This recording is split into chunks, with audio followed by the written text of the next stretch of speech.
வணக்கம் நண்பர்களே. கடந்த ஒரு 2 நாட்களாக வீடியோ எதுவும் போட முடியல. கொஞ்சம் லிட்டில் பிஸிஸாக இருந்துட்டேன். இனிமேல் அந்த தவறு நடக்காமல் இருக்க ட்ரை பண்ணுறேன். இன்றைக்கி சன்செட் பார்த்தீங்கன்னா சூப்பராக இருந்துச்சு. அப்படியே கொஞ்சம் நேரம் அதை நின்று பார்த்துட்டு இன்றைக்கி ஷூட்காக நான் கரூர் கிளம்பிட்டு இருக்கேன். ரேப்பிடோ புக் பண்ணிவிட்டு அப்படியே கிளம்பிட்டேன்.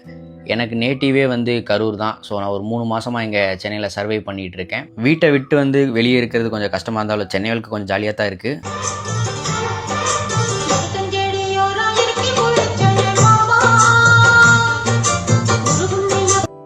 நம்ம வீட்டில் சின்னவன் பெரியவன் சொல்லிட்டு ஒரு 2 ஜீவன் இருக்காங்க. இவன் தான் பெரியவன். கொஞ்ச நேரத்துக்கு அவனுக்கே நம்ம அடையாளம் தெரில, யாரா அவன் அப்படின்னு சொல்லி பார்த்துட்டு இவன்டா அப்படின்னு சொல்லிட்டு நம்மக்கிட்ட ஒரே பாசமலையை பொழிஞ்சிட்டான். ஆளை கண்ட்ரோலே பண்ண முடியல. சந்தோஷத்தில் ஓடுறான், ஒடியாடுறான், குதிக்கிறான், என்னென்னவோ பண்ணுறான். லாஸ்ட்டாக ப்ளஸ் பண்ணுங்கன்னு காலில் விழுந்துட்டான். சரி இவன் இருக்கான் சின்னவங்க அப்படின்னு தேடிட்டு இருந்தான். அவன் காட்டுக்குள்ளே போயிட்டு காலை கண்ணை முடிச்சுட்டு ஆனால் வணக்கண்ணா அப்படின்னு நின்றுட்டு ஆகணும். வீடியோ நிறைய எடுக்குன்னு நினச்சேன். பஸ்ஸில் டயரில் மட்டையாகி படுத்து தூங்கிட்டேன். அன்றைக்கி ஈவினிங் நண்பர் கால் பண்ணி வாங்க நண்பா, வீட்டில் மரத்தில் பப்பாளி பழம் பழுத்திருக்கு, பறிக்கலாம் அப்படின்னாரு. நானும் அவரும் சேர்ந்து அந்த பப்பாளி பழத்தை பறிக்க ட்ரை பண்ணிட்டு இருந்தோம்.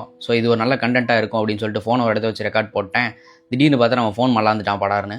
அந்த பப்பாளி பழத்தை சாப்பிட்டு விட்டு நேராக வீட்டுக்கு வந்துட்டேன். நம்ம கொஞ்சம் எடிட்டிங் ஒர்க்கு, ஃபைல் காப்பி பண்ணுற ஒர்க்கெலாம் இருந்துச்சு. அதெல்லாம் முடிச்சுட்டு படுத்து தூங்க போகிறேன். நாளைக்கு ஈவெண்ட் இருக்குது. நாளை சந்திப்போம். நன்றி, வணக்கம், பாய்.